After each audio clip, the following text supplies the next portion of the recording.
This is Mikey, who founder of Dividend Stocks Rocks and passionate investor. Welcome to this webinar. Hope that everything is going well. Just sorry, I had like something on my screen. All right, a lot of people are logging in right now. I'm very happy because last week we failed to load the webinar. We had problems with the server, but hopefully everything has been upgraded this week and we're going well. You can use the comment section right there on the chat button to say hi.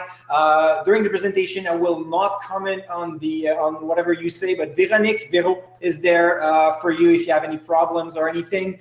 She's my core business manager, and I just want to tell you that we have a lot of people today online. It's normal that the image is a bit blurry. It's going to go smoother, and then once I load the presentation, it will be better as well.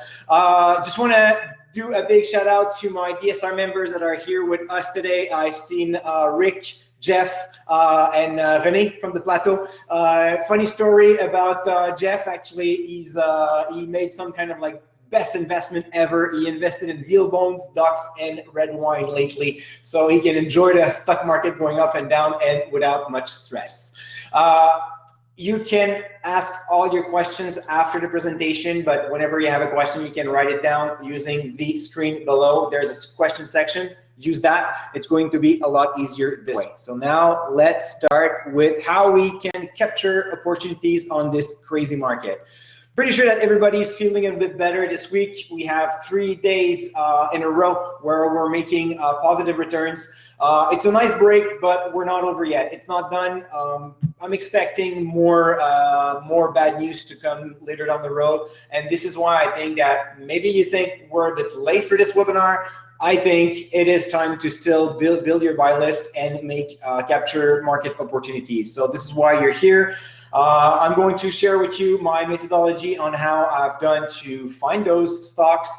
You're going to have a lot of stock picks, ideas. Many of them were discussed already with my DSR members last week. I want to share them to you today. You're here to ask your questions. I want to make sure that the presentation is a little bit shorter this time to make sure that I have enough time to answer all of your questions about the stock market. You're going to get straight answers, no bullcrap. You're not here to get buy or sell recommendation. Even though I have a lot of stock pick ideas for you, I strongly suggest that you do your own due diligence. I am not your broker, nor your financial advisor. Therefore, if you're losing money on the stock market, this is not my fault. And you cannot take a DSR as being responsible for that. I am fully transparent with you guys. The webinar is about you. It's about your portfolio and how you can improve it. But obviously, at the end of the webinar, you will have the opportunity to join the DSR community. You're going to see it's a lot more fun inside than outside. For those who don't know me, I'm going to do a quick introduction today because I know we have a lot of things to cover. My name is Mike Leroux. I am from Quebec. French accent is there. I've been an investor since 2003. Always been 100% invested in stocks. I've changed my strategies in 2010 when I bought the Dividend Guy blog. So between 2010 and 2012, I shifted all my holdings into dividend growth stocks. And since then, I never stopped investing in those. I've lived through the 2008 market crisis as both an investor and a certified financial planner. I was helping my clients to get through this mess. Y'all know it took about 3-4 years to recover fully. It was painful. We're still in a similar situation right now. I'm expecting a market drop again, and we haven't yet recovered from what we just lived over the past month. It's only normal. I'm here to help you out with that. And as you can tell by the tone of my voice, I'm quite passionate. I run Dividend Stocks Rocks since 2013, but I quit my job as a private banker in 2017. So it's almost 3 years now. I'm working full-time on my baby. This allowed me to spend more time with my family, traveling around the world. So I just love it. And I would say right now I feel blessed because I have an online business, and I know it's difficult times for many of you that must stop working for a while because the company is shutting down or it's closing down for a lockdown. So I want to make sure that I can do something to help everybody.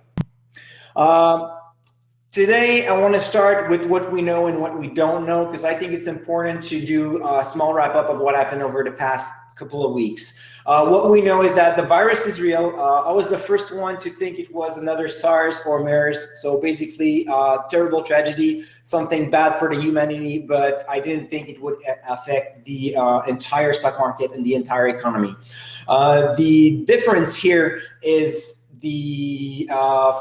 I guess the pace where the virus is spreading, and the problem is most people that get the COVID-19 must go to the hospital. So as long as our healthcare system is able to take new cases, we're all doing well, and death rates are low.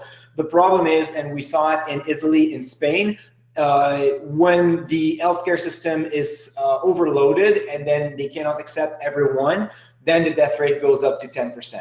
This is why we have to apply social distancing and lockdown pretty much across the world, and this is hurting the economy big time.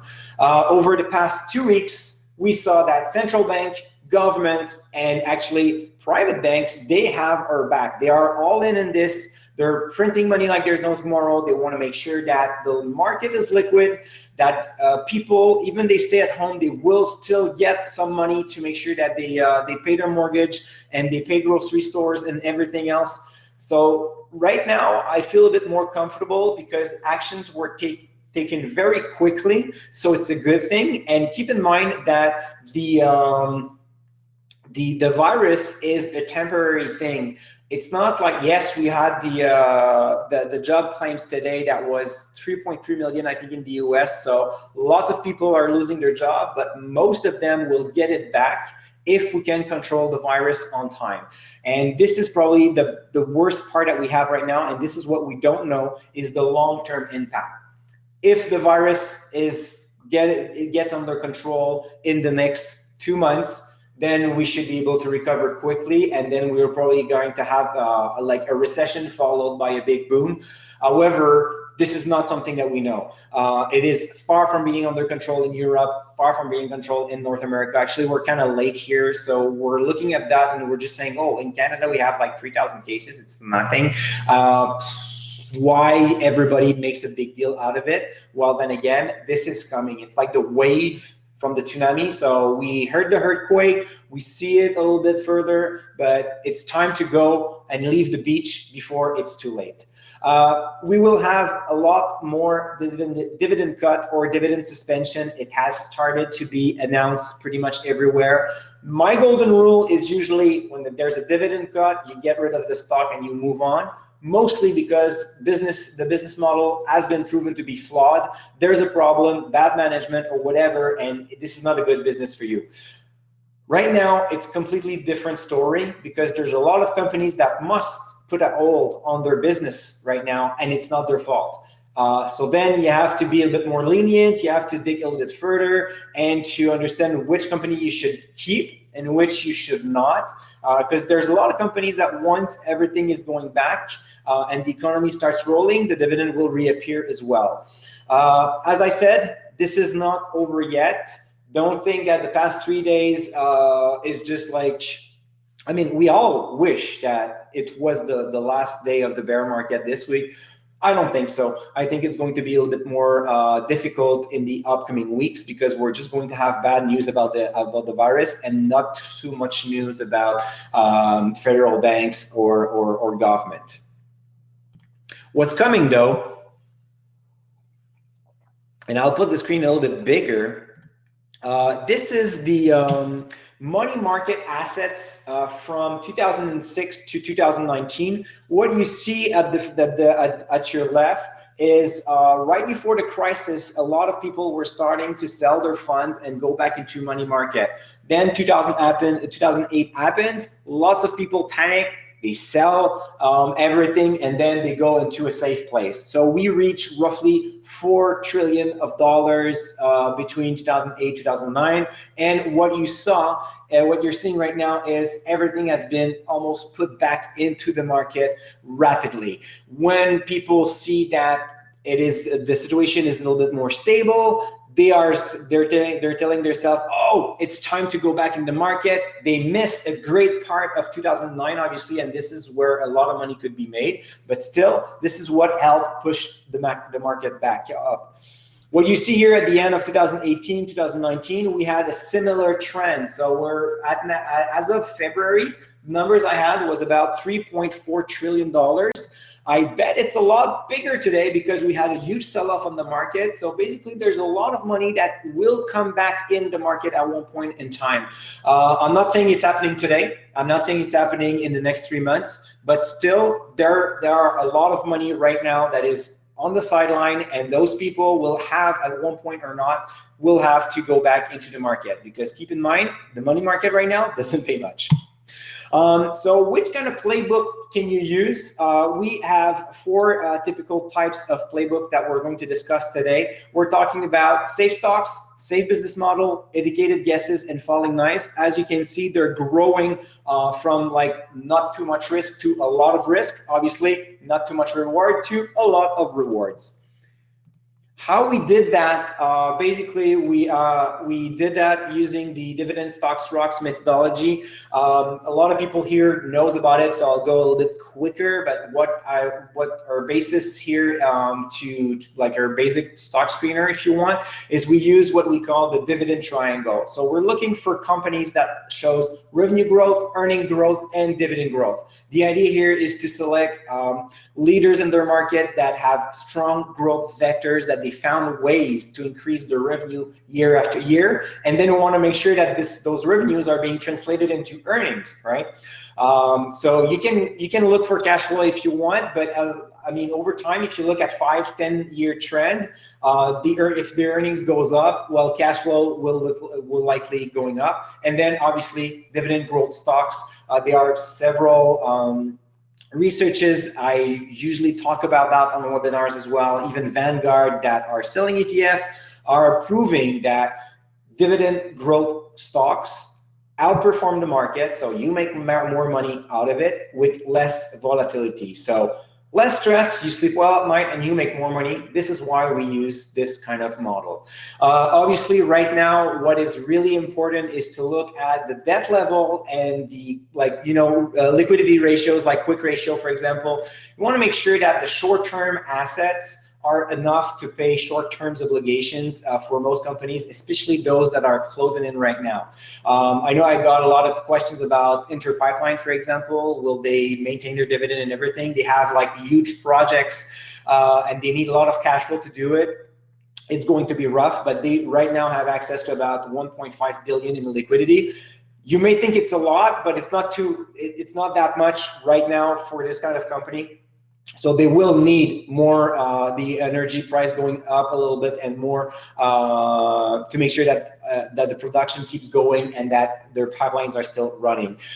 Other things that you need to consider: payout ratios. It seems obvious, but what is less obvious in how it is how you look at them. Classic payout ratio is basically the dividend divided by the earnings, right? The earnings per share. So this is a classic way to do it. Lots of companies, it will not work this way. So you can look at the payout ratio, then it could be net interest income ratio, funds from operation or adjusted fund from operation ratio, distributable cash flow per share. There's a lot of metrics that you need to consider there. And if you see payout ratios over 100%, it doesn't mean that the company cannot pay back their dividend.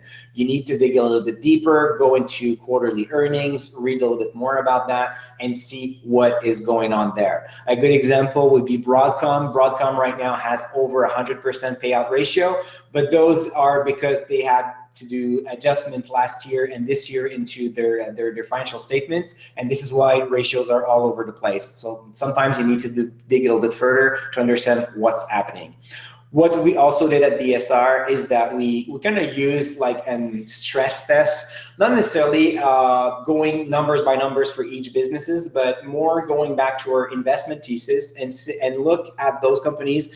Can they succeed in a recession model? Because we're going to have a recession, maybe a depression, depending on how long the virus forces the economy to contract and slow down. Obviously, the recession is inevitable. I'm pretty sure that it's going to take a few years to get our money back. It will be similar to 2008 at this point. Maybe worse, maybe better, but this will all happens in the next couple of months. So the thing is right now, and this is why we have so much volatility in the stock market, investors are trying to price this risk for the next 10 years, but they have no clue what's going on. We don't have any data, and this is a huge problem. So now let's start with safe stocks. For each of them, what I'll do is that I explain you a little bit what is it as a playbook strategy, and then I'm going to give you some examples that were shared with my DSR members last week. So the first one are obvious. If you feel very nervous about the stock market and you're not too sure, well, going for consumer staples and even tech stocks, and kind of funny because it's counterintuitive, but right now, if you look at companies that have the most cash in bank, those are usually tech stocks. And I'm not necessarily thinking about going after Facebook or Google. I'm talking about old tech stocks like Texas Instrument, ADI is analog industry, Microsoft, Apple. I didn't put Apple there because we always talk about Apple. So the key here is to have not too much upside for consumer staples. So we're looking at Walmart, even Amazon right now. It's almost like a consumer staples in the sense that everybody's using online businesses to order their goods. If you look at the stock market impact right now on the low potential tickers, there's not too much happening there. They didn't lose too much money, or they're actually in positive. So Walmart, Amazon, Costco, Microsoft on the US side. The Canadian side, classics like Loblaws, Metro, Empire, George Weston could have been there, Jameson Wellness. So all those companies are more towards basic needs, and obviously they will do well in this recession. If there's one thing that is still open all the time, those are drugstores and supermarkets. So those are the companies that if you're afraid, you can increase the amount of money that you have in your portfolio on those, and you should do well. Some others that are still like minus 20% or something like that is Procter & Gamble and Coca-Cola. Kind of surprising a little bit. And on the Canadian side, we're talking about Alimentation Couche-Tard. Couche-Tard has been one of my favorite picks for a long time. It has a very low yield, but this business is all about buying convenience stores chains and integrating them into their model and making them profitable. Right now, as prices are lower everywhere, that's what's going to happen for them is they're just going to buy their new acquisition at a cheaper price. There were a lot of talks about, and I can't remember the name of the convenience stores, but it was in Australia. I think it is something X, I don't know, whatever, doesn't really matter, but there were a lot of talks about buying those convenience stores in Australia. I'm pretty sure that today shareholders would have wished that they had agreed for the first offer, because they will never see that money again for the upcoming years, and they might end up selling anyway. You have OpenText trades on both markets, so it's OTEX or OTEX.to, so you can buy it if you're American as well. And right now it's pretty cheap money for you guys if you're buying Canadian stocks, so it's worth it. OpenText, software company for businesses, helping them to manage their data. All working in the cloud, over 100,000 clients, all recurring revenues. I mean, can you have something better than that right now in this kind of economy? So those, obviously, don't expect them to surge that much, but they will be a good, solid base for your portfolio. Now, moving up a little bit riskier, we have what I call the safe business model, but there's still victim of the market. So basically everybody's still selling everything, so they get hit. Utilities have they resisted the first wave, and then they got hurt big time, because at one point people are saying, well, if there's no more economy, we all need to pay our electricity bills, but there will be no more growth. People are going to default on that, and it's going to be harder for them to grow. The other thing is, as interest rates are super low, most regulated utilities, when they go see the regulator, the way it works is that they say, oh, we have this project, it's going to cost $5 billion to do this. We would like to increase our rate by this much. So obviously this is how they can predict their earnings and then generate lots of cash flow. Problem is, regulators will say, well, now you're working on super cheap debt and people are having a hard time paying down their bills. So I'm not going to give you the rate that you expect. It's going to be a little bit lower. So your project will be less profitable.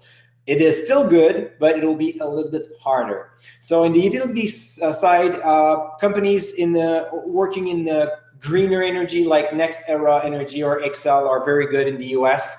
Favorite ones in Canada, Fortis for its 45 or 46 years of consecutive dividend increase, Emera as well. And if you look at Fortis, I'm pretty sure that the payout ratio looks very bad, but then if you dig deeper and you look into their financial statement, you understand it's about 60 or 65%. So there's a big difference. It's a good way to understand that sometimes it looks bad, but it is not.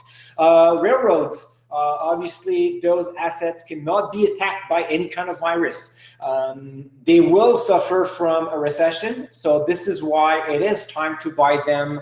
Maybe not today, not necessarily rush onto those, but over time, they will be there. My favorite ones are Union Pacific and Canadian National Railways, but CSX and Canadian Pacific are still good picks. Overall, pretty much large railroads will just do well over time, so that's a good thing.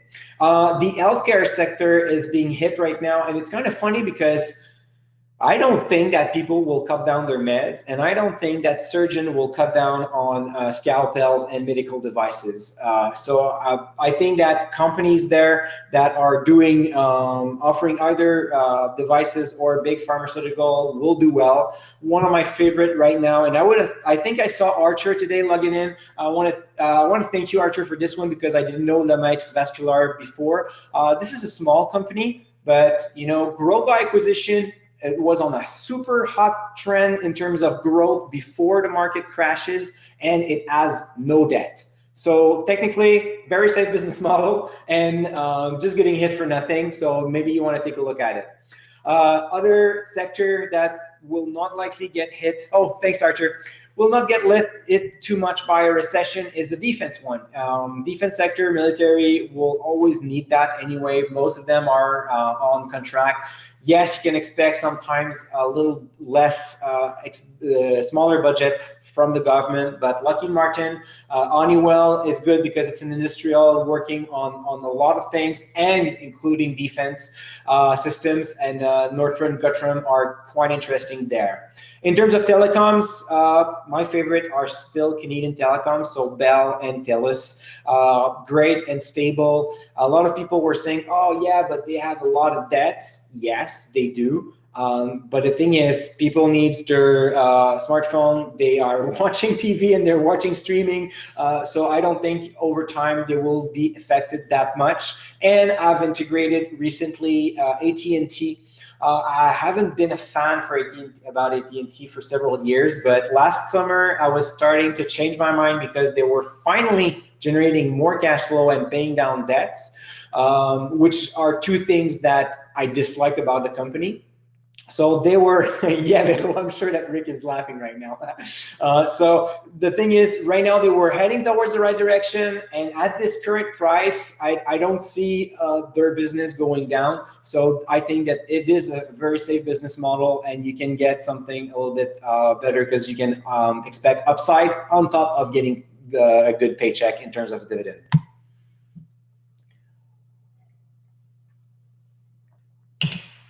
Now, educated guesses.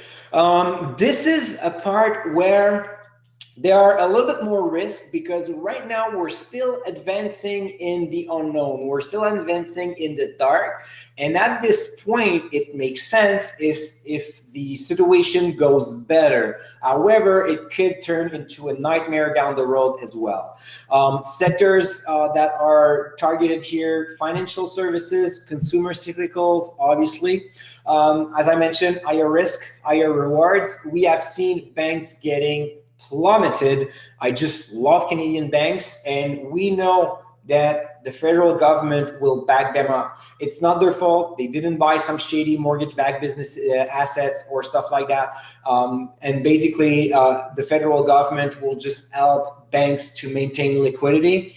What I am afraid right now is bank might be stuck with not buying back shares anymore and putting a pause on their dividend growth. I don't expect a dividend cut at this point, but obviously if governments are buying back mortgages to ensure liquidity and they're giving them a hand, they're going to say, hey, you know what, guys at Royal Bank or TD, you'll have to stop raising that paycheck you give shareholders. But I'm pretty sure that right now, pretty much all banks are paying like a 5-6% yield. Incredible deal right now. I prefer Royal Bank and National Bank because they're well diversified. They're not just about savings and loans. Same thing with JP Morgan on the US. If you're better off, if you feel more comfortable with the classic bank, go with TD. With a third of their business in the US could be quite interesting. In terms of consumer cyclicals, I really like Gentex. Gentex is making auto-dimming mirrors. They have over 90% of their the business, the market there, and only 25% of cars have auto-dimming mirrors. Yes, I know the automobile industry is not doing well, but this company has no debt and it's thriving. It has over 2,000 patents. If it's not in your portfolio, I mean, I know I've been talking about Gentex for years now, but I mean, it's quite a success in my portfolio. I'm pretty sure that right now it's a good time to pick up some shares and it's going to go well in the end. Another educated guess could be Home Depot or Lowe's. Obviously, when the stores are closed, it's not looking too great, but I don't think that those companies are going to be down forever. They are iconic companies and they offer a great business model. When the economy starts again, when they are able to reopen their doors, it will go well. Might keep quite surprising results so far, and I don't think they're going to get hit too much. An interesting one is PLC.TO, Park Lawn. They are actually in the cemetery and funeral business in Canada. They haven't increased their dividend, and this is one of the reasons why I don't discuss it too much. But they use all their cash flow to grow by acquisition. Highly fragmented market, very interesting perspective, obviously, for the business. And I know a little bit morbid as a pick. In terms of REITs, pretty much all REITs are educated guesses right now, unless you talk about cell towers and data centers. Pretty much the rest will be a little bit difficult because when you look at NNN, for example, this one has about 20% of their tenants revenues that are linked to either restaurants or family center or movie theaters, fitness. So basically, if they close for too long, those tenants will have a hard time to pay back their rents. And even though they're using triple net lease, it could be difficult for them to move forward and increase their dividend. National Health Investors is in the same place as Chartwell. Those are two senior house. So you know, if everybody respect the protocol and they're doing something very safe about the way that they interact with seniors, it could do very well. The problem I see here, and I've seen that in Quebec right now in the news, in one day we had 4 deaths coming from the same senior residence. If it happens, it spreads very quickly. Those people are incredibly at risk. The death rate for seniors is about 10%. You don't want to be in that business, right? So those at this point, educated guesses, but I mean, they've been crossed by like 50% or something like that. Quite interesting to go forward. Granite REITs, very interesting. They have about 35% of their income coming from Magna International. They are in the automobile industry, but they're leaders and they have lots of cash flow, so I'm not too worried about them. And second largest tenants for Granite REIT is Amazon. So you may think that Amazon will do pretty well. In terms of various, I've already discussed Broadcom. Great dividend perspective over there, low payout ratio.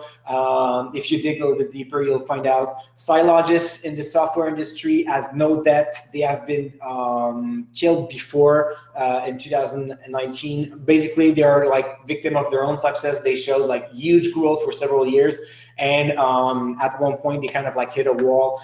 So the business was slowing down a little bit. This is why the stock price has been hurt, but they definitely can keep up with their dividend payment. Visa, MasterCard, well, that's pretty obvious. They got hit. but not too much. I think they're going to bounce back. So those are quite interesting. And finally, BlackRock. I mean, BlackRock, I think a good fair price would be $500, and we saw it under 400 not too long ago. BlackRock is the largest asset manager in the world. Okay, how can you go wrong with that? Yes, it will be a difficult time. It's going to be maybe a little bit long before you see it at 550 or $600 a share. But in the meantime, you're going to cash a nice dividend, and you can expect fluctuation in the indicated guesses section for sure. But those could be quite interesting also. Now, falling knives, and I just saw a question from Servan about the cruise ship industry. I didn't even put it there. Falling knives. Energy sector, cruise ship, airlines. Wow, very, very difficult to put money there.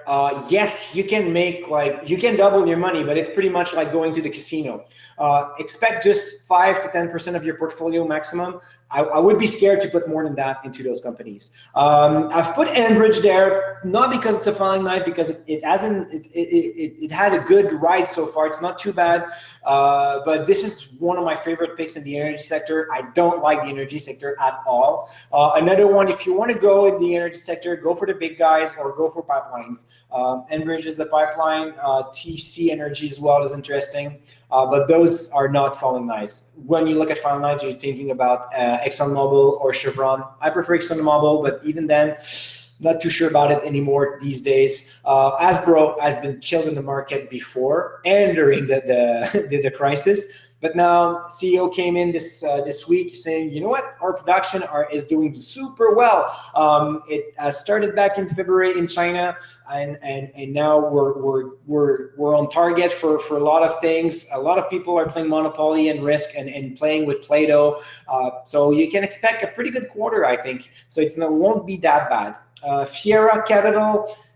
This one is a little bit riskier. Obviously, asset manager got it really in the face. But right in the middle of the crisis, I think it last week or like in the past 10 days, I can't remember the date exactly, but they published their earnings. And during those crazy times, we saw lots of dividend cut and suspension because it was the perfect timing to announce the bad news. There were so many bad news that you couldn't care less about one more, right? So the market is plunging, and then you announce the dividend cut. It's all good because the market is going down anyway.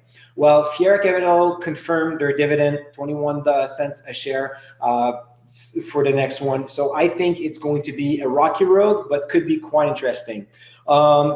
Stingray, they're in the streaming radio industry.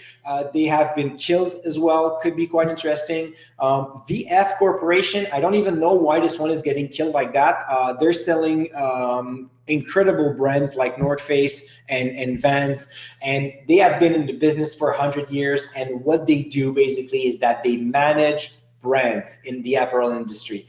So when a good brand is up for sale, they do a spin-off or they sell it, and then they buy another one, they work on it, they make it look good, and they get rid of it. So they're brand managers. They're not necessarily in the apparel business. It is in the apparel business, but I'm pretty sure that you understand they're just managing that portfolio in a great way. Polaris Infrastructures. Small company, risky pick, obviously. It wasn't my portfolio not too long ago, and I got rid of it around 16 and 50. So pretty good. Right before, actually, it's kind of funny because I sold it right before the crash, and it was not even intentional. This is a utility business. They have a geothermal plant in Nicaragua, and they have another plant in Peru. So nothing concerning to the Canada yet. And if the virus doesn't hit too much those small countries, they will do incredibly well because the business there is going fine. They have contract with the government, so we should have something interesting there as well. Now, how should you manage your money? A lot of people are asking me, well, Mike, what is the sign that it's getting better? And the sign is not 3 days in the green for the stock market to go up. That is not a sign. That is just the market being the market, right? These days we have annual returns every single day. Sometimes it's really high, sometimes it's really low. It's just crazy. So don't wait for that. If you're waiting to be sure when to invest your money, first, it will be too late. Not too late to invest your money. It's never too late, but you're going to miss a big part of the jump. Same thing happened in 2019. In 2009, a lot of people were waiting, and then they got into boat in 2010, 2011. So what you should do if you have your portfolio that is completely invested, as like mine is 100% invested. It was before, it is during, and it will be after. Just tweak it with a few trades. Look at your portfolio, revise your investing thesis for all stocks. Do not consider what you lost so far or what you made so far. This is completely irrelevant. Right now, we're in a new situation. We're in a recession, which wasn't the case 2 months ago. So you have to take a fresh look on all companies, which one will do well and which one might perish. And everything is down right now, so it's a good time to sell those and buy stronger picks like I've discussed today. So those are how you can tweet. Now, if you're sitting on a lot of money, well, this is the time to maybe use a third of it now. So you build your buy list and then you start buying, and then wait for the next third.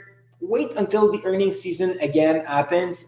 We're going to start receiving a little bit more news because we lack of data. We walk in the right now. We just walk in the dark. So wait until you have comments from the CEOs telling you what's going on with their business, how it has affected the business so far, and what's their view for the future. And then once you're on your terrace and it's sunny and we're almost done with the virus during summertime, now you can take last third and invest it on it. Those are the ways that I would use to invest in the market. Sorry, talked a lot, so I need to drink water. So now I'd like to invite you to join DSR. As you can see, what we do here is that we provide you with clear strategy. It is quite simple, but it is very efficient. We go for concise information. You know, there's a lot of information right now. You're getting overloaded all the time with all that stuff. I refuse to do that. I refuse to overload you with information. So I want to go straight to the point. You get actionable tools like the stock cards and the newsletter. You know, most of those ideas that have been discussed today were sent to my members last week. So they had plenty of time over the weekend to look at them and then fire the money on Monday. And I'm pretty sure a lot of them did, and they were quite happy about the results. Just going to show you how it works if you want to sign in, and then I'm going to go to the Q&A session. So, thank you, Veronique. I was about to copy the link. So basically, you have the offer right down below. You can click on it, or if not, you can go directly on the webpage. I'm going to share my screen a second. I'm going to explain what you get from DSR. So just bear with me a second. So there you go. So once you get to our webpage on DSR, the DSR subscription includes a lot of things. So you get the toolkit, you get our best pick, you get portfolio models, you get also stock cards, and where you can buy that. Usually we charge $177, so we offer you 45% rebate, $97, either Canadian or US. Both subscription cover the exact same thing. So you will have access to stock cards like US and Canadian stock cards. Which is good is you have our ratings there, so you can filter by rating, by sector. You have our pro rating, our dividend safety score, so we're going to tell you if it's a good pick or not. Quite easy to use. You get everything there. Sorry, I'm going back to this page. And if you want to get your portfolio reviewed and have all the dividend stocks being measured for you, you just scroll down way down below, and then you get the DSR Pro reports at $197 with Canadian Webinar Pro or US Webinar coupon code. So you go here, you paste the coupon code, and you see that the price goes down from $297 to $197. So this is how you can use it. Very important, your money is guaranteed. You can try DSR for 60 days. So my goal here is not to take money away from you, and it's not to benefit from the fear from the market. If DSR doesn't fit your investment strategy, or if it's not working how you invest, you take a look around, you decide, and then you just send us an email and we'll just refund the full amount at any time. You will keep that price forever. This means that even though from time to time we increase our rates, you keep the same rates forever. So I have even members that are paying lower than $97 because we ran other promotions in the past. As we improve the site, you're going to keep the same rate at all time. Augustin, you see the subscription paid on one-time basis. Yeah, it's a yearly subscription. You can go month by month. We offer it as well. It's $19 a month, but there's no special on that. So if you want a special, you have to go for the yearly subscription. If not, you can definitely. I'm going to share my screen. Quick second here. So if you just go on DSR and you have the 3 packages, so you have right there DSR Pro at $297, long-term package $177 a year. So this is the one that you have at $97, or if not, you go with the monthly package at $19 a month. But this one, unfortunately, you do not have any special on it. All right, so now I'll go in the question section. We already have 20, so I think we're going to be pretty busy.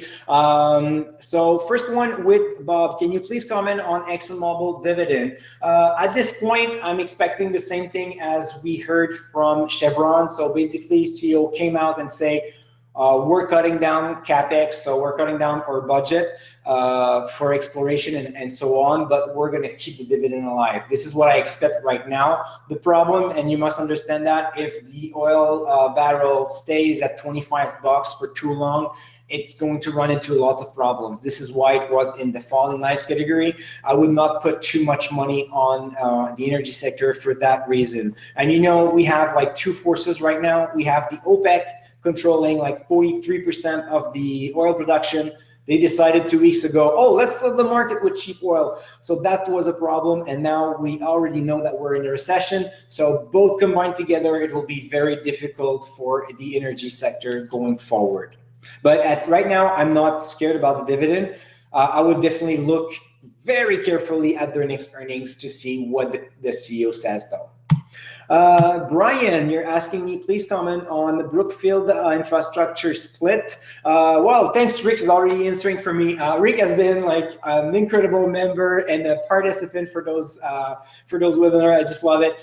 So yeah, so basically, you used to have a limited partnership. Now it goes to a corporation. It's going to be a lot better, a lot easier for you to file your taxes if you're trading this in a non-registered account.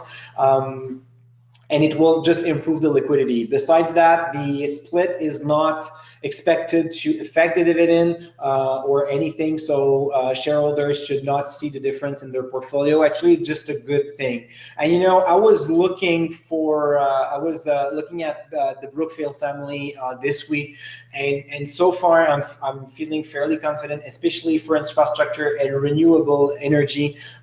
Those two branches of the Brookfield family are very well. And you know, Brookfield infrastructure, they have electricity transmission, they have pipelines, they have cell towers and data centers as well. So they have a lot of projects going on. They have utilities. So I'm very not worried about this type of investment either. So it's just going to be good.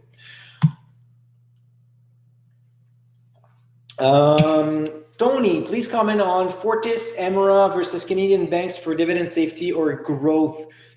And then you have Craig and Todd asking the same question. In terms of dividend safety, I think Canadian banks, obviously, as I said, I'm expecting that they will have to pause their dividend growth, but the dividend will remain, that's for sure. And because what you see, you can think of what happened in 2008. That's, you know, when you're looking at history and you have like great businesses like this, and this is one of the reasons why I like dividend growth stocks so much. It's easy to see how those businesses managed their way before. So what happened in 2008? Well, banks had to pause. to stop increasing their dividend, but they still distributed the same amount for a few years. This is what I'm expecting. In terms of Fortis and Emera, obviously that they have like lots of projects going on and everything. As I mentioned, I expect a dividend growth, but it will probably not be that much for the upcoming years. Obviously, they will suffer from an economic slowdown, but I think that both Canadian banks and those two, like utilities in general, will maintain their dividend. I think that my best bet would be Fortis and Emera for small dividend growth going forward. Veronique, can you take care of Jeff? He's having problem for the button for the DSR. Thanks. David, interested in your thought about REITs and their safety for dividend. Well, then, thanks you, Rick, for your answer. As I mentioned, it's very case-by-case scenario. If you go with retailers, I would be very, very, very careful. On the Canadian side, I do like Choice Property and CT REITs. Choice Properties is with Loblaws and CT REITs is with Canadian Tires, so those are quite solid. In the US, I've discussed and already. The thing is, be careful with that because the retail business was already not doing so well before, and it's going to take a while before some tenants go bankrupt or default on their rent, but it will happen. So what I would suggest you to do is go inside their investor presentation and their quarterly earnings to see which kind of tenants they have, which one are closed right now, and which one had difficulties. A good example was EPR Properties. EPR Properties are in the US. They're in the entertainment business, so they have a lot of movie theaters and other places where you can do like inside golf or skis or something like that. Everything is closed. The stock plummeted, and I think it's going to be very hard for them to go back on track. Their largest tenants is AMC. They had already difficulties with paying their own dividend, so you can expect that rent payment will be a problem at one point down the road. So be very careful. Industrial REITs, it really depends on which type of businesses they are. There are some very good actually. So if you have like companies like Amazon, or if they offer warehouses, it could be very great. But just go a little bit deeper for that. And apartment REITs should do well. Obviously, I don't expect them to be hurt that much. So this could be another place where you can put your money. And obviously, as I mentioned before, cell towers, data center, those are incredibly good bets. I'm pretty sure that they're running at full capacity these days. With the polar bear, I hope that you're not a real bear fan expecting the market to drop. How do you see the market going forward in general? Not asking you to look into a crystal ball, but I can ask my dragon if you want. But what market mechanism will work in favor of the stock market, government backups, etc., or against the stock market, unemployment growth, looking back at 2008, which is not the same, but also had a strong rebound before it dropped significantly again. I am pretty sure that we're going to have another market drop. The thing is, right now, what we needed to know is how government and central banks will react to this current situation. So now we know this and understand that. Each time we have uncertainties on the market goes crazy. When they don't know something, it gets crazy because they're trying to price it, but it's impossible to price because you don't know, right? So I'm expecting another down. I think that the big sell-off that we just had right before is pretty much the example of where like the lows that we're gonna get. But even then, now I'm going like full speed into crystal ball mode, but I do expect another drop. That I'm pretty sure it's going to happen. You know, like if we control the virus smoothly, it's going to be fine, and we are not likely going to have another problem because it hasn't been too much time right now where the economy slowed down and we can restart it right away. As we can see, it's happening in China. It will not be that bad. If this thing drags for months and then New York City declares that they have like 1,000 deaths per day, this is where you're going to have another market crash. This is obviously, but you know, at one point in time, I've looked at my portfolio several times over the past 2 months. Obviously, I'm spending my entire day watching the market, so I see my portfolio at the same time. And I was looking at the companies I have in my portfolio, and at each time I was telling myself, you know what? I'm staying invested because those companies are great, business model are strong, and they will go through that recession. And I don't really care what's happening in the middle. It's a lot easier this way than trying to sell right now. Because right now you can say, oh, like personally, I'm now higher than my 2018 peak value, so I'm pretty good. So I could sell now and wait for the market to crash again, and then try to catch it. Right? That is super difficult to do. Actually, I was expecting today and yesterday, I was expecting the market to drop, and it didn't. So if you're trying to go back and forth there, chances are you're going to lose money more than you make. Nice, you're asking about Enbridge and Pembina can maintain their dividend. Yes for Enbridge, yes for TC Energy. Pembina, I haven't taken a huge look at it yet, so I am not too sure if it will or not. Sorry about this one. I've looked at TC Energy this morning, not worried at all, and I've looked at Inter Pipeline not too long ago. They will maintain it for a moment, but you know, they need lots of cash flow for their projects right now and their new facilities, and they will need a lot of liquidity to pay the dividend. So at one point they will need to make a choice. And you know, some companies will cut their dividend, and it will be a good thing because they keep their money inside their business while it's a tough time, and that I can understand right now. Yeah, I will bring the dragon next time with for sure. But some other times, like Inter Pipeline, they were already having some difficulties. This one, I'm just waiting for a good rebound, and I would just drop it. That's what I would do with Inter Pipeline. Michael, right beside you said, oh, comments on CEF and BDCs. Wow, BDCs, they are financing mid-sized business most of the time with loans that are not done by banks. You know, they had a crazy ride because the economy was booming. I didn't like it before the crash because I was expecting, you know, next crash, BDCs are going to be like the worst invention in the world. And now I'm pretty much expecting that they are the worst invention in the world. So if you want to go in financing, skip the mortgage, skip those things, go for banks, go for real banks. Those are the ones who will be saved by the government anyway, because banks are the heart of our economic bodies. It helps us to have the blood circulate. Basically, like the money has to circulate in the economic system.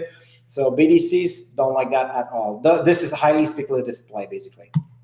Clayton, can I learn dividend growth investing with DSR? Yes, you can. I am also interested in learning how to analyze companies, not just to have a service that says what to buy. Yeah, we actually, it's kind of funny because this is exactly what we do. We don't expect our members to just swallow what we say and just trade like this. It doesn't make sense. We expect you to do your own due diligence, and we offer some kind of like educational videos. We do private webinars. It's been 3 private webinars we did for the past 3 weeks, and we're having a lot of fun because you don't have the sales pitch, you don't have the my background presentation. We go straight to the point with your answers. We look at the site, how you can use it to make it better. We have an entire video section now telling you how to analyze stocks. We have the Portfolio Fitness series. It's 8 videos telling you from scratch how you can start your portfolio and how to analyze stocks, sector allocation, how to understand financial statements, and so on. You'll get all of this inside DSR as well. Thanks for your question, though. Appreciate it. Sorry, I'm just trying to skip the next question. All right, Brianna, would you recommend retired person to be 100% dividend blue chips, utility banks, consumer staples, pipelines, since bond returns are terrible, or how would you recommend splitting the portfolio? We have addressed that several times with DSR members, and before the crash, because we felt that it was very important. Basically, if you are retired right now, you basically need your investment income, right? So the first thing is you need to have a cash reserve from 12 to 24 months in cash that would be 12 to 24 months of your retirement budget. That would be your reserve. So when you have like very bad months that we do, that like we have right now, you can rely on dividend payments plus your reserve to keep going. So if you combine both, you will likely have like 3 or 4 years of budget because the dividend keeps coming in. So you don't reinvest it, you just cash it, and then you use the reserve to come to compensate. So this is how we would do it at DSR. Next, it would be more about your risk tolerance. You know, the best investing strategy is the one that helps you sleep well at night. So if you cannot stomach those kind of fluctuation, I'm not too sure it's a good thing that you invest all your money in stocks. Personally, I am 100% invested in equities. And then you're going to tell me, well, Mike, you're 38. That doesn't apply to me. Well, you know, once I'll be 70, I'll still be 100% in equities. And I'll tell you why. Because even at 70, I have 15 to 20 years in front of me because life expectancy will still remain between 85 to 90. And for that reason, I know that I will go through at least 2 bears market and 2 bull market again. So I will see my portfolio goes up and down all the time. So if I selected the companies that are strong dividend payers, I will be well because of that plan where you have the cash reserve and the dividend payment. And once the market goes back up, now it's time to sell some shares and prepare the next reserve for the next time. If you look at the past 30 years, every time that we had a bear market or a recession, it took usually 18 to 24 months to fully recover. And the 2 big that we had was the tech bubble, because you know the tech bubble was followed by the airline crisis following the Twin Towers fell, and then we had obviously 2008, 2009 financial crisis. Those 2 took 4 years and 6 years to recover. 6 years for the tech bubble. So that was a terrible 10 years on the market, but usually you can expect more like a 4 years period, especially right now I'm expecting probably something like around 3-4 years. If it goes like, I would say not optimistic and not pessimistic, but just like mild recovery, that would take 3-4 years. If we control the curve of new cases and everything goes well, and then we can go back to work during summertime, not summertime, but more like end of May, June, then we'll probably have something like a big economic boom following this, and it should not be too bad. Clayton, I have just 5K to start. Would you recommend to start with how many stocks to reduce trade costs?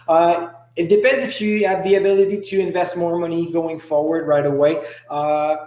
Usually in an ideal world, if you put about $1,000 per position, this is where the trading fees are not too bad. If you know it's going to take you up to a year to reach $10,000 to have like 10 positions and have a diversified portfolio, you could start right away with dividend stocks. If not, probably that going with ETFs, because you're going to get instant diversification and you can get used to how the market fluctuates and everything. This could be another great alternative. So personally, I highly prefer dividend stocks, but that's because I have time, knowledge, and a good service. I actually use DSR for all my portfolio, by the way, but this is why I prefer that, because when I look at ETFs, there's always a few companies inside that I don't really like, and for that reason, I rather pick my own stocks. But yeah, 1,000 is pretty much the if you're paying like between $5 to $10 a trade, when you look at it, this is pretty much the good numbers here.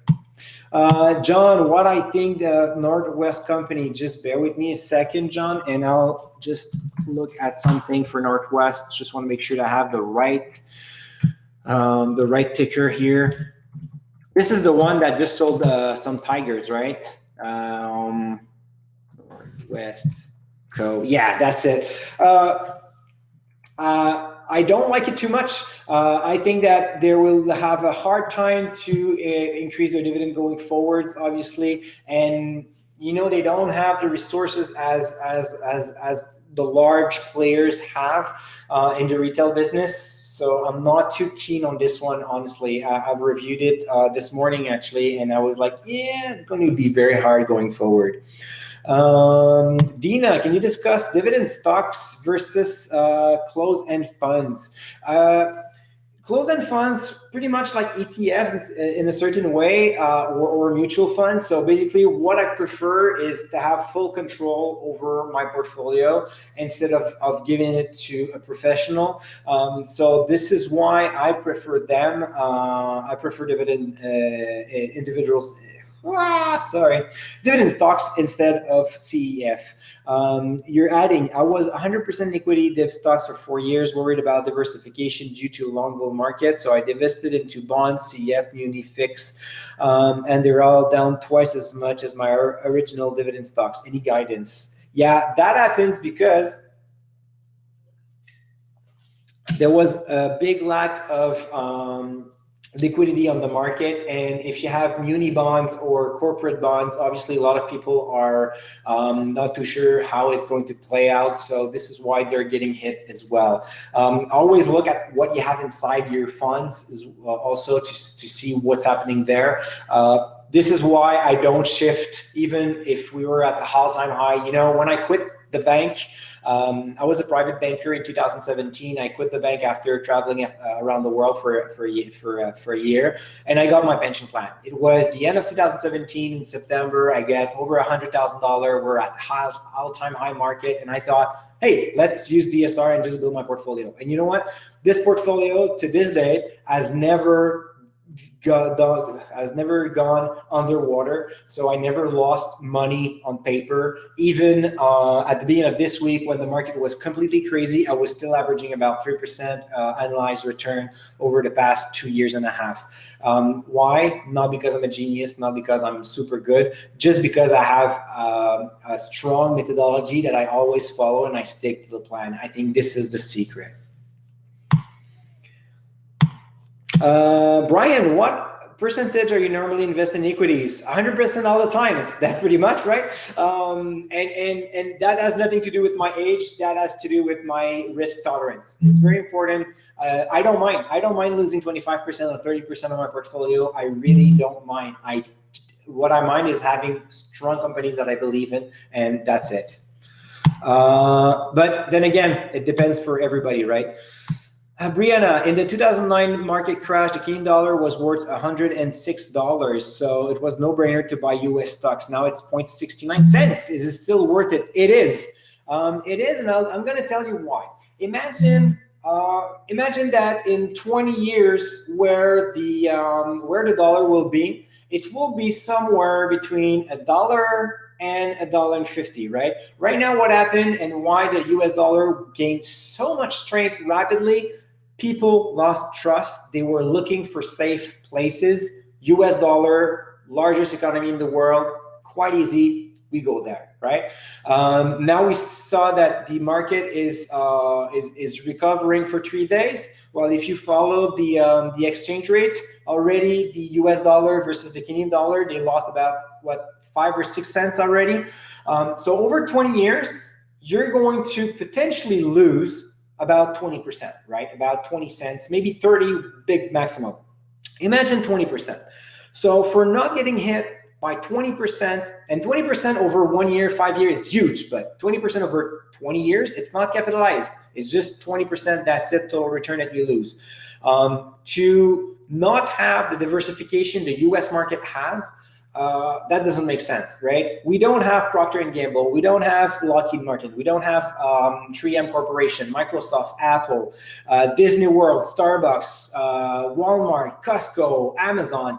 We don't have those companies in Canada.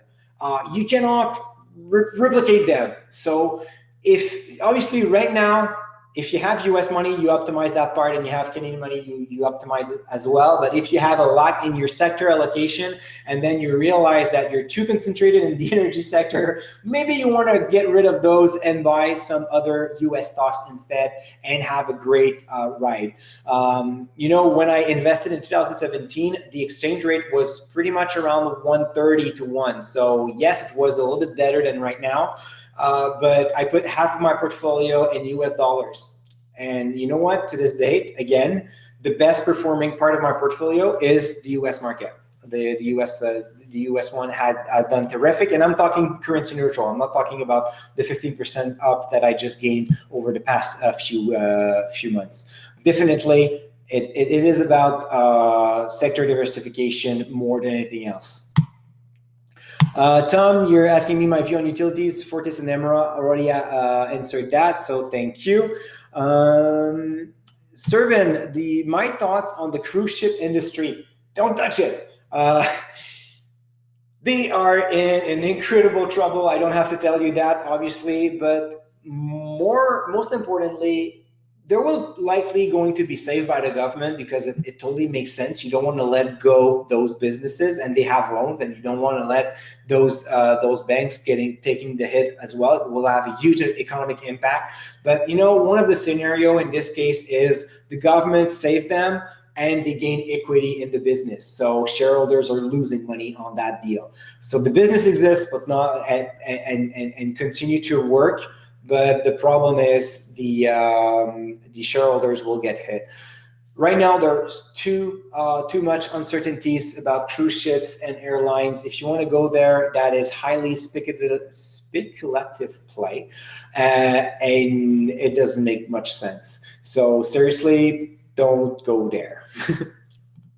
Glenn, you're asking me about CPD. CPD, what is this one? CPD.io. Let me see. Oh, that's preferred shares ETF. Then again, if you're looking for preferred shares, I think it's a better opportunity to go with ETF than trying to manage them. But the problem is the same with bonds. Lack of liquidity, and when when the problem hits the road, well, this is what you have. The stocks are going down. Now you would have to look into what are the holdings inside of it, like the top 10 holdings. What are those companies? I have no clue at this point. But this is probably the lack of liquidity, and some bad companies explain why it dropped so much. Clayton, are the stock cards updated and what frequency? Yes, the way we do it is we update our ratings. So the pro ratings from 1, like screaming sell to exceptional buy, and the dividend safety score from 1 to 5, that's being updated quarterly. Right now, obviously, we're kind of like doing twice because companies that we have reviewed in January 2020 feels like they were reviewed 20 years ago. So we have to go through them all the time and provide more updated data, but that's one part. The second part is the text, like basically the analysis that is being updated twice a year, because technically the business model should not change that much. And I'm going to share my screen a little bit right now. I'm going to show you something because we have also a bunch of metrics on the stock cards, and this is something that is quite interesting. For all stock cards, all the basically the black tables that I'm going to show you in a second are being updated every single day. So every morning or every night, we update it. So you have like general information, but then you have a little bit more right here. You have the revenue growth, you have debt equity, you have ratios, we have dividend payout ratios, and so on. We have the dividend discount model. So all of those things, besides the dividend discount model, this is being reviewed every 6 months. The rest of it is being updated daily. So you have a bunch of information. You can also download the PDF format. So it's pretty complete in terms of tool. Jeff, you're telling me to look at the dividend discount model for TELUS. Yes, the split hasn't been adjusted. It's on my to-do list, but you can imagine it has been quite busy these days. But yeah, it will be done shortly. Thanks.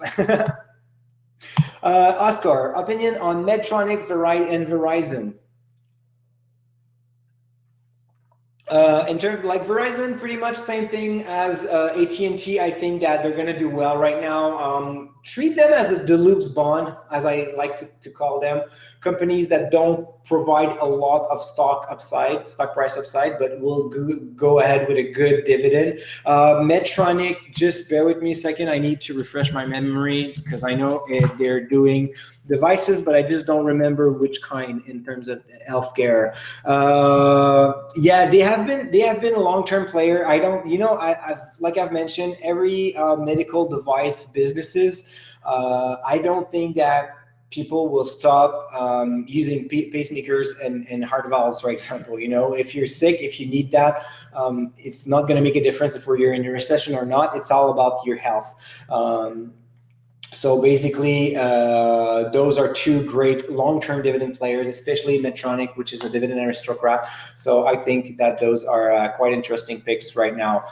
They could have been, you know, I could not mention all the stocks that could be great in that presentation, obviously, but those could be quite interesting as well.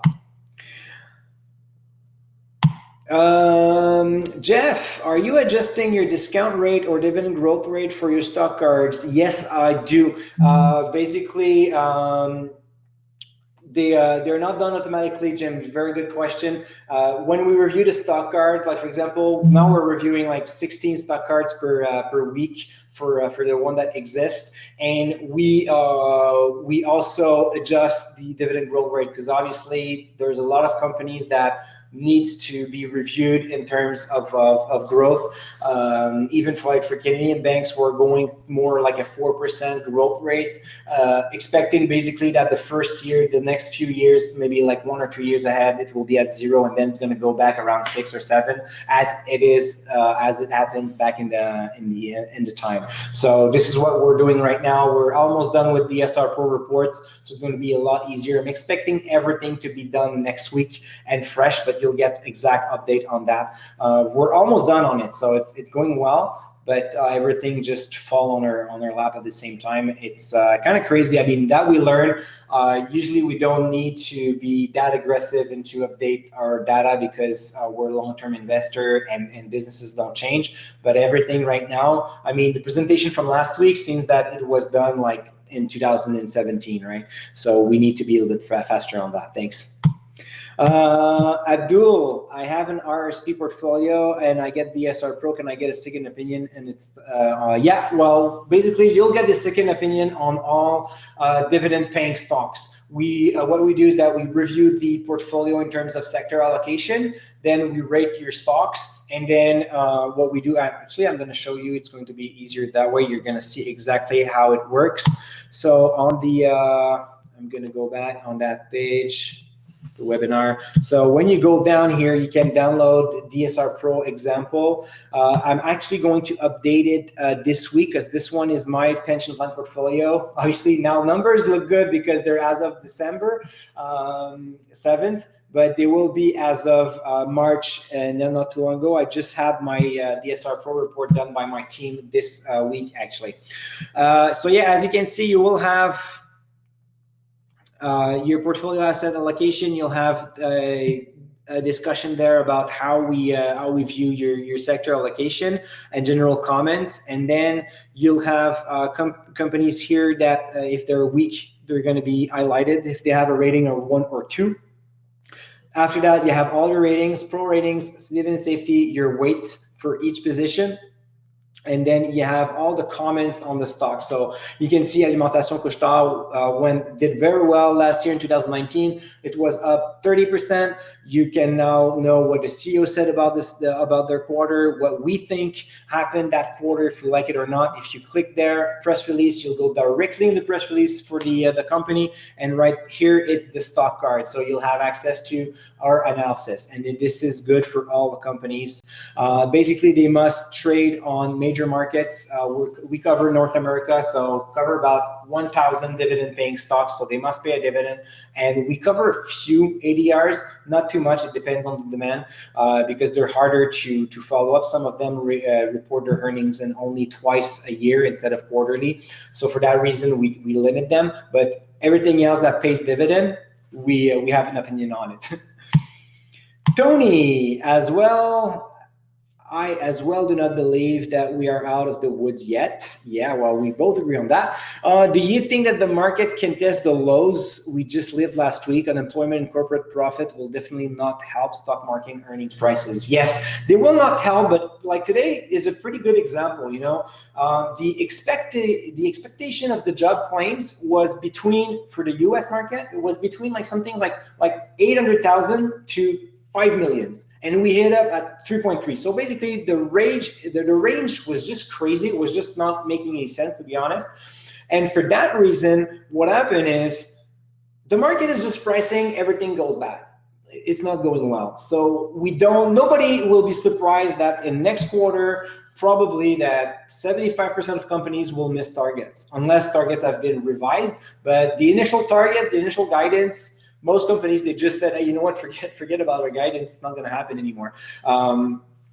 So yeah, I don't think this will be a big blow. The big blow, the major concern will be about the virus. If the virus is not contained, this is where we're going to have another stock crashes, because now we're going to enter into another world of uncertainties, because the lockdown for a few weeks, up to a month, something like that, and then on and off, we could live with that. Lockdown for the next 3 months, that's a disaster, and this is where we're going to test new lows. But then again, I just have to ask my dragon actually what he thinks, because nobody knows at this point. We lack of data actually. Gary, what do you like in Berkshire Hathaway portfolio? I don't follow Warren Buffett. It's kind of funny, huh? Sometimes I like it, sometimes I don't. So I'm not using Warren Buffett as a model. Actually, to be honest, I was holding Apple long before him, and a lot of people did, by the way, so that's not a reference. And at the same time, I don't like IBM. I didn't like Kraft back in the day before he bought it, actually. So I don't follow exactly what he has and what he does with his money. He does what he does. He has his own strategy, and obviously he's quite successful with it. I'm doing my own things on my side. Jay, you mentioned perhaps investing after earnings report, but some companies have already indicated that they're not going to provide guidance up to the next quarter or perhaps reminder of the year due to COVID. How would you evaluate them without this info? You're going to be able to evaluate the impact first, because we're going to have numbers. And second thing, the CEO may not issue guidance, but they will tell you what's going on. A good example was Hasbro CEO that come out this week saying production has been almost fully recovered in February. We're doing well, and numbers are looking better. Obviously, they will not put their feet in their mouth and try to say something that they would have to retract 2 months later, because they're still in the dark as well. But you will have a better way. You'll see how comparable sales from one quarter to the other, and not compared to last year, but more like sequentially. You'll have that information, so you'll be able to see how the company is managing through it, and where's the cash flow, do they have enough liquid assets to keep going? Those are the things that you need to look at, and you will find those numbers in quarterly earnings. Dina, can you discuss dividend stocks versus CEF? That has been done. Luciano, what do you think about Verizon? I've already discussed that. I actually prefer TELUS and BCE over Verizon, because they have more growth and they have less competition. One thing that was the Damocles sword behind over their head for TELUS, BCE, and Roger was that the Canadian government wanted to have more competition in Canada. So we were expecting that at one point in time a big player could come in, or new smaller players, and then it would disrupt the industry a little bit. This is not happening right now.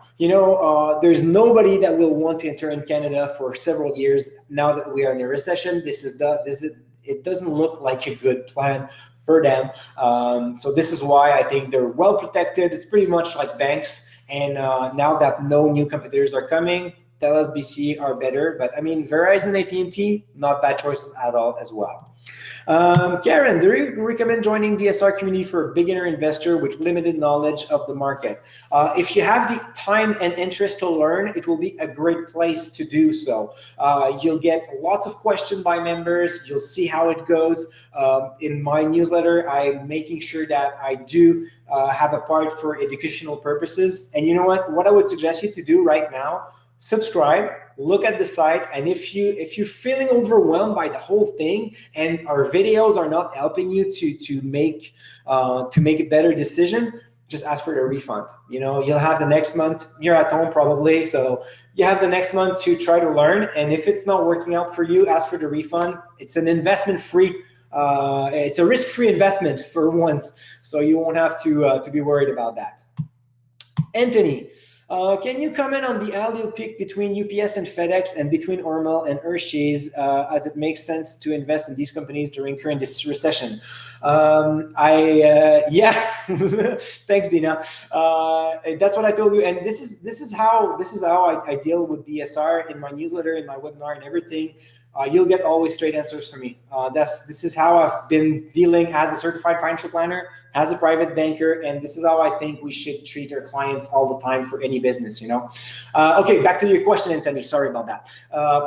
UPS, definitely. Better dividend growth profile, leader in the market, bigger than FedEx. Actually, we loved FedEx back then, but they disappointed us at DSR because they forgot to increase their dividend back in November 2019, and that was quite upsetting. So we kind of say, you know what? I always preferred UPS over FedEx, but I thought, FedEx getting hit by the market. It could be interesting pick. Now I would go only with UPS. Ormer Foods or Hershey's? Ormer Food. Sorry, very hard for me to say that for a French guy. Hormel, right? Hormel? No, wait, you know what I'm talking about. A lot of focus on proteins and turkeys versus Hershey's, which are snacks and chocolate bars. I love Reese, so we'll go with Hershey's. No, okay. Jokes aside, there was a good timing on Hormel Foods a while ago when they had problems with turkeys. So going back in and out, we suggest that at DSR, and then we did the same thing with Tyson Foods. I think Hershey has a more stable business model. For that reason, I would probably go with Hershey's for that instead of Ormer Food or Tyson Foods. Loretta, what about Canadian Tire and Cineplex? I like Canadian Tire. Canadian Tire, it's an iconic brand in Canada. They have a great business model, and when they will reopen their doors, people will seek for comfort, and they will go back to Canadian Tire. I mean, they will not let Canadian Tire go down, and they're so well diversified that yes, it's going to be a terrible year for them. I'm not going to lie to you, but I still like the company. Cineplex, it's dead. It's completely dead. I mean, I can't even figure how this thing will play out. We recommended the sell when they had the deal at $34 a share not too long ago. But now this deal is almost not going to happen. Cineplex right now has to meet financial criteria and balance sheet criteria to meet for the deal, and at the same time, it's another movie theater business from the UK buying them. Their business is closed too. Do you really think they're still interested in paying $34 per share for Cineplex? It's just not going to happen. So that's a terrible story. Unfortunately, they dominated the market, but they're going to run into so much problems right now. It's not good. All right, Steve, should I dump IPL? Well, I already discussed that, so we're gonna pass on this one. But yeah, I would get rid of it whenever you feel like a rebound is happening, and then you can get out. I don't like the energy stocks, right? So that's my thought on pretty much anything in that sector. Arb, Invesco has been one of your top picks in recent news. Can you comment on that stock with regards to the current environment? Also, you mentioned that you do not like energy stock. Can you expand on that, please? All right. First thing, Invesco, yes, it was a part of our picks for last year and even for this year. The thing is, they're very strong at portfolio management, but now all assets managers are getting hit by this volatility. Lots of people are selling funds. So, when your assets under management goes down, fees goes down, and it's not looking good. I am waiting for the next quarter earnings report to see what's happening with Invesco, to have a clear vision. Right now, I'm holding on to it. But the next quarter will tell me what's happening. So how the assets under management has gone, what they intend to do. I will wait for maybe 2 months, and then I'll be able to get there. Why I don't like the energy sector? It's super simple. All energy stocks depends on the oil barrel price at one point or another. Their entire business model depends on something. They have zero power over it. So energy stocks are great. for your Christmas party when you go there and you say, oh, I bought this small energy stocks and then it went like 400% and I am a genius. And you never talk about all the others that just died in your portfolio, cutting down their dividend, because each time the oil barrel drops, you get trouble. So it's a perfect play if you want to go speculative and then going in and out and trying to feel like you're playing Wall Street and you're in the boiler room movie, but we're not doing that at DSR. And I've done that. I've done that in the past, like long story short, when I started investing in 2003, I take a line of credit of $20,000, I withdraw the entire amount, start trading with it. In 2006, 3 years later, I buy my house with $50,000 in cash, all coming from my trading account, right? I just sell my stocks, I pay down my line of credit, I have $50,000, here's my cash down, I buy my house. I keep doing that, 2007. And then at one point, I get hit because I'm like, oh, I'm gonna do a big deal right before I'm buying my second house. So I put $10,000 in a small company thinking I'm gonna buy my house and a BMW cash this time. And you know what happens? Well, the results were not good. And the stock plummeted by 50%. At first, I thought it was a split because it was a clean cut 50%. So I thought, oh, it's a split, but it wasn't a split. It was just losing $5,000, and I had to borrow money from my parents to buy to get my complete cash down. Since then, I am not trying to go on speculative play. At one point or another, you're going to get burned, even though you're making money. So this is why I don't like energy stocks. Okay, guys, I still have 14K questions. It's been an hour and a half. The webinar will close at 2. So it's 2 hours maximum. So I'll try to be a little bit faster, go on to answer all your questions as fast as I can, okay? Brendan, can Magna maintain and grow their dividend in the next 2 quarters are wiped out? I'm pretty sure they can maintain their dividend.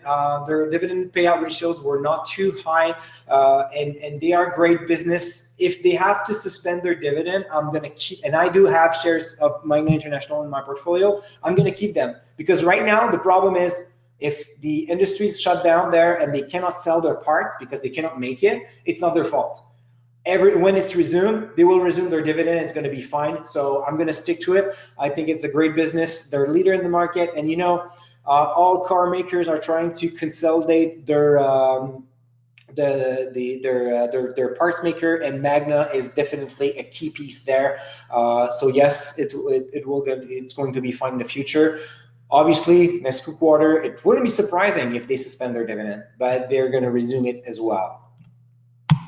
Anna, and what is the reasonable time frame to expect updating the DSR stock cards? So much has changed with the market reset, and we'll be relying on this resource to help me rebalancing the portfolio. So what we do, I expect to have pretty much everything in terms of rating. Everything will be done next week. We are at maybe like 60% right now, so it's doing very well. And what I do, because I know we cannot if you look at other services, I've looked at Morningstars and other stuff. What they do is that they plug in a small paragraph of like two paragraphs, and they're just saying, oh, there's the COVID-19, and here's a review about the industry, and they copy paste everywhere.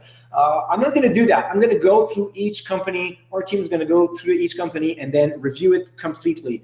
But however, the ratings will be changed this week, and what I do in the meantime to make sure you have the best and the best information possible every single week. We provide you with stock pick ideas, stock analysis that are fresh and that are up to date. Last week, members received, I don't know, maybe like 30 or 40 picks for each sectors, not per sector, but maybe like 3-4 ideas per sectors, per market, Canadian and US, on where you can put your money for dividend safety.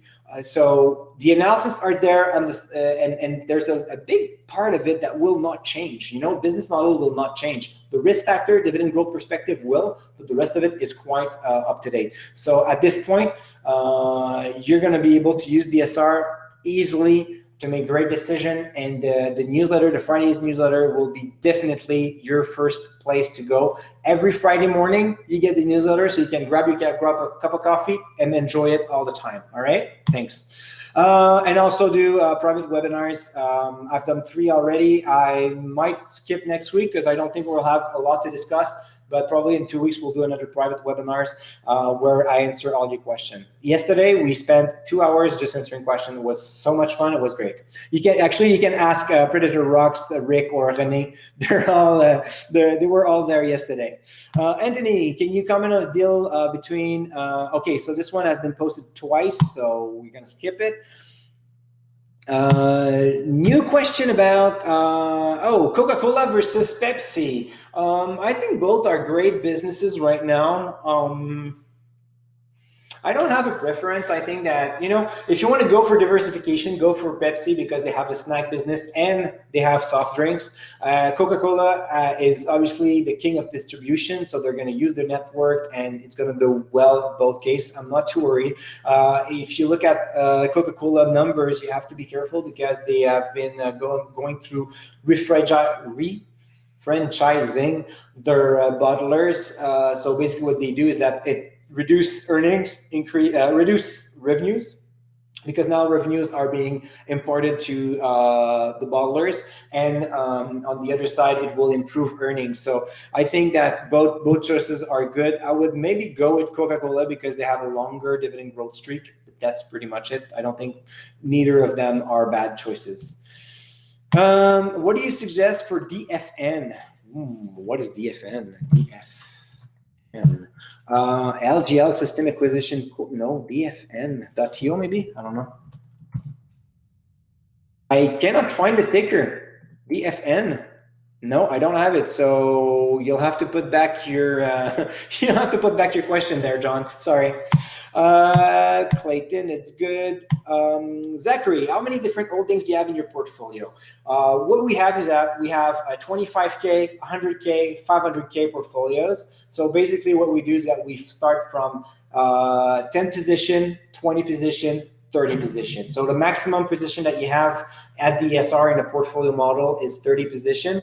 Most of them will be 20. We have retirement as well with a target of generating 4 to 5% yield. And the other one are really tailored towards dividend growth.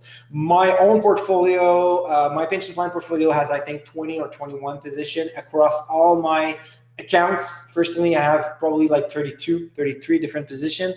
And I think that the sweet spot is between 30 to 40 if you have a lot of time. Keep in mind that I'm doing that all the time. I'm all the time on the market. And whenever I work on DSR, I pretty much work on my portfolio at the same time. If not, I would probably drop it down to 20, 25 picks. It's just that now I have enough money and I can try to make some plays here and there and then optimize my diversification. But at 20, 25 stocks, you have more than enough in my opinion. Rick, currently the US is the world's biggest economy. 10, 20 years will be probably China, India, or Brazil. How this will affect your investment? I don't think so.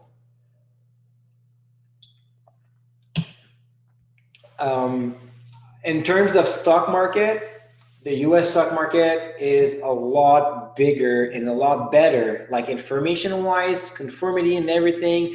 It has nothing to do with China, India, or Brazil. I'm not saying they won't have great companies, but I am definitely not seeing China, India, or Brazil going that fast. You know, I've traveled into third world countries as well. I just came back from Vietnam, actually. See the picture.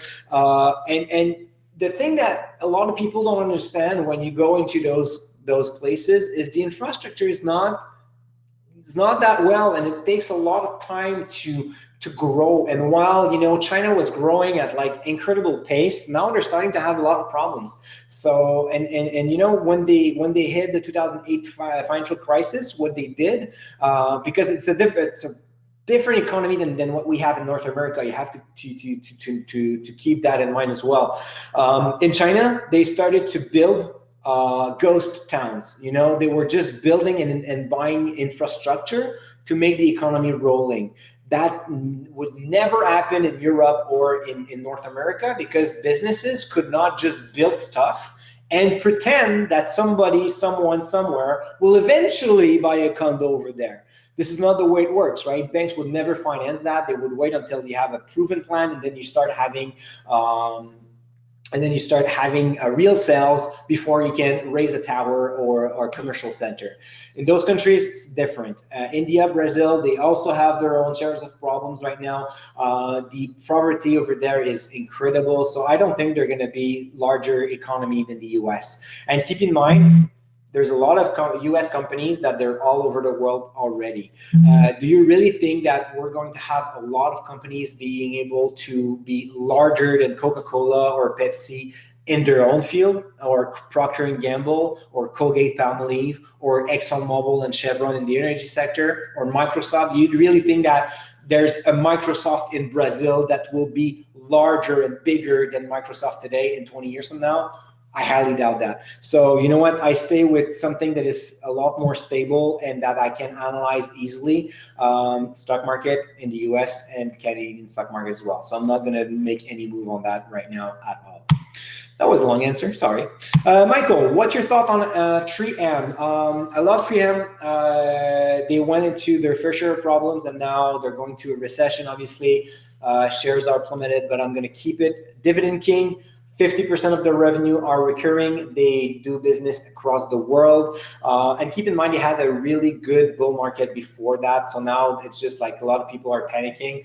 But I have 3M shares in my portfolio for my RESP for my children. I'm going to keep it there forever. I think it's a great business, and I don't see short-term problems being something that is not impossible to overcome in the future.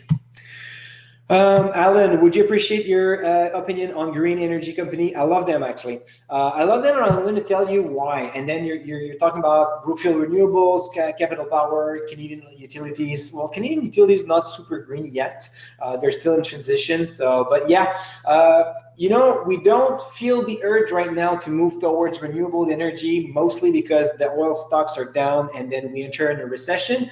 But really, when you think about it, this is inevitable. We need to go towards clean energy, and the second the economy is going to turn around and go back into growth mode, and I'm not saying it's happening now. It's going to take a lot of months, and I'm telling you, we're entering a big recession, that's for sure. But as soon as we go back up and we start generating more employment than losing them, renewables, a source of energy, will come back to the table, that's for sure. So definitely, those are great picks that you mentioned.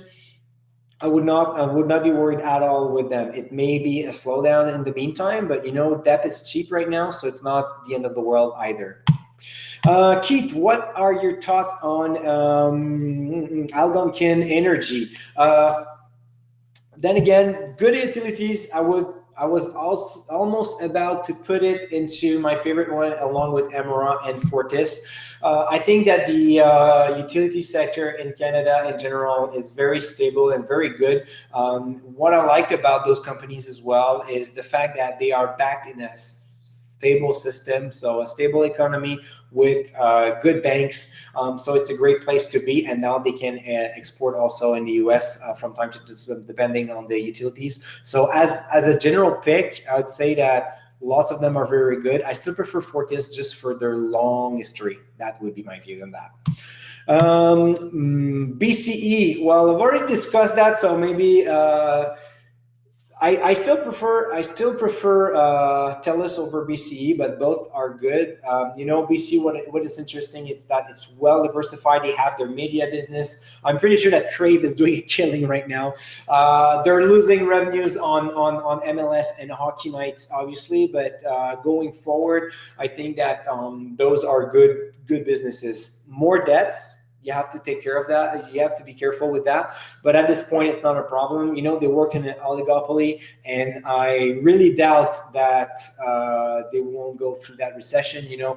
Working at home is a possibility for a lot of employees in the telecom business as well. So I don't think there will. It's going to be a slowdown, but not something terrible. So a good pick on your portfolio.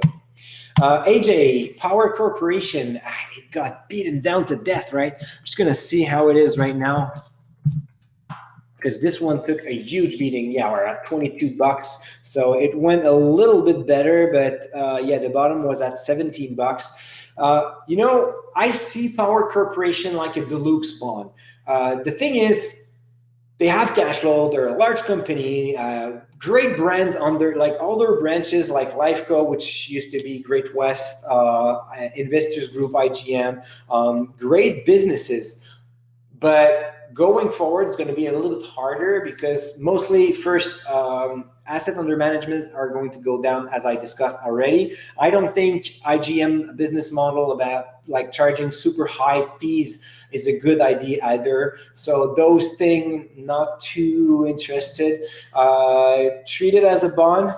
Do not expect much growth in terms of stock price, but the dividend so far is good. I don't think they're going to increase it in the next 2 years, though, mostly because they will have to run into the recession, but it's still a great business. Can you recommend an online tool to watch the market day-to-day on my phone or device? I use MSN app, but it seems limited. Oh, that's a good question. I don't know. Any DSR members or anybody else could jump in, maybe in the comment or the chat. I don't use my phone to look at the market because I have it right away. And what we use at DSR is we have a professional subscription to YChart, but it's not an application for your phone. That is like incredible, powerful data center, but it costs a few $1,000s a year. So I don't think it's worth it for an individual investor. But yeah, if not, I go in my brokerage account and I just trade.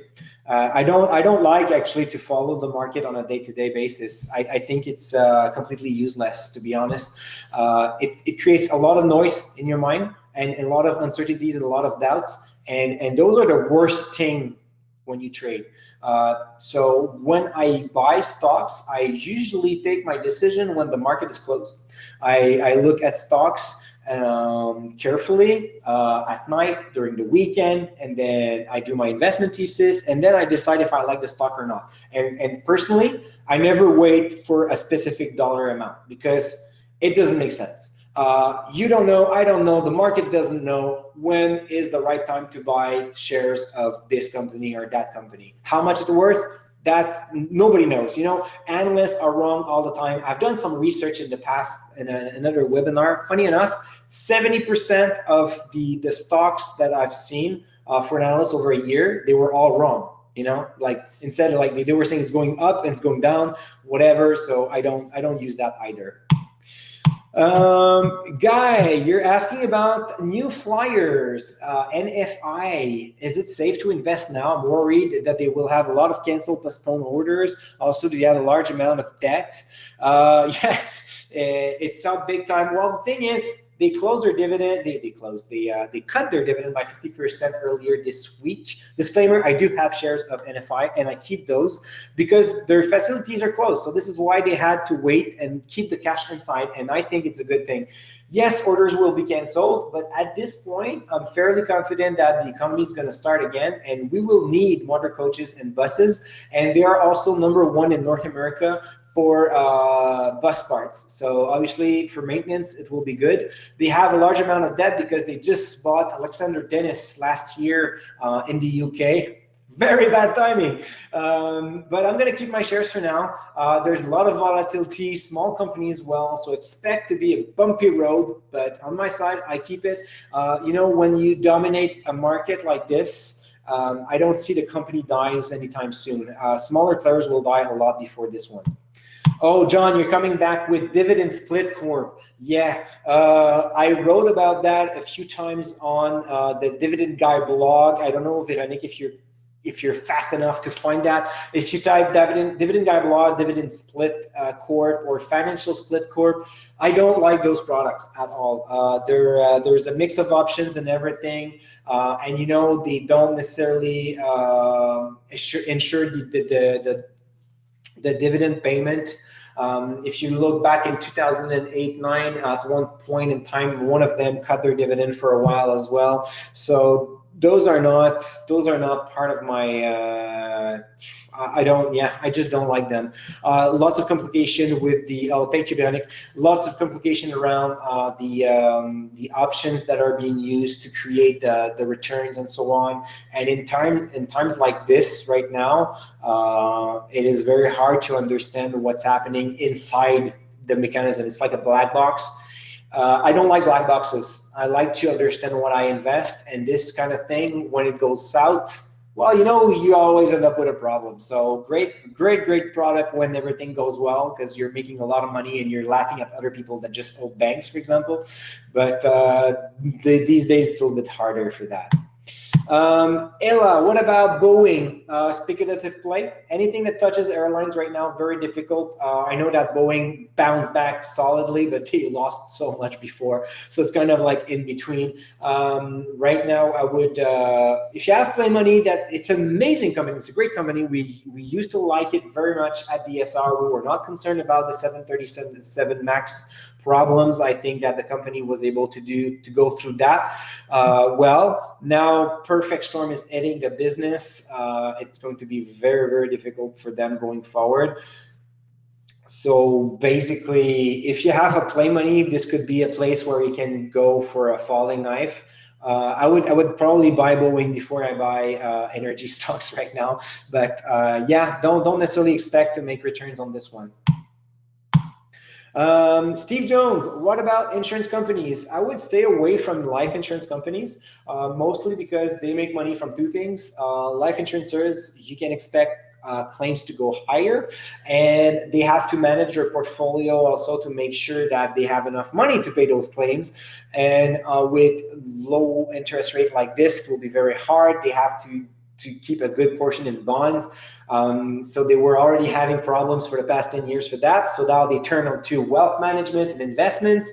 Then again, asset managers are getting hit on the other side. So it's going to be very difficult for insurance companies as a whole. I would stay away from this part. Actually, I would feel a lot better going after some pure asset manager like BlackRock, Lazard, or even Fiera, or stick with banks in the financial industries. Visa, MasterCard, they're AF technology stocks and AF financial. I would stick with them a lot before insurance companies. Anthony, you're talking about Finimize. Yeah, thanks about that. That's in regards to my other friend's questions, I guess, for tracking financial. And I'm going to end with Connie's question about Target. I never liked Target. I didn't like Target, and it's kind of funny because a lot of people were coming at me and saying, "Oh, you said that Target was bad, and then it went up like super high, and then it's in your face." Well, you know what? I'm standing behind my position. When I did the full analysis of Walmart and Target a while ago, I decided to buy shares of Amazon. That's the first thing I did. Over time, Walmart proved itself as to be a very strong number 2 in the online business, and I think they're going to do well. So I've changed my position on this one. Target, I'm still not convinced. I think there's a lot of hype for not much, and now that the U.S. economy is going to go down the hole, I think it's going to be very hard for Target. So I would prefer to go with Walmart or Amazon in this field instead of Target. But then again, I'm gonna stick to my point there. I'm sorry, but I never liked it. You know, they couldn't find a way to grow outside the US. They did a terrible job in Canada. It was a huge mess there. They didn't offer much growth for their shareholders for several years. And then all of a sudden, everybody was like super excited because they went on the online business like 50 years later than everybody else. So I don't know. I don't like that. Tom, you're asking about one ETF comment. Can you elaborate before I finish the webinar? Because I'm not too sure. I don't follow ETFs for the simple reason is most ETF that I look at, there are some companies I don't like in it, and I'd rather hold my own shares because I have full control over my portfolio. This is why I don't have it. It's not a bad product. If you don't have the time, the knowledge, and the interest of managing your portfolio, ETFs are incredible. They're very good. I wouldn't be able to tell you what's going on with this one. Sorry, Tom, in terms of ETF.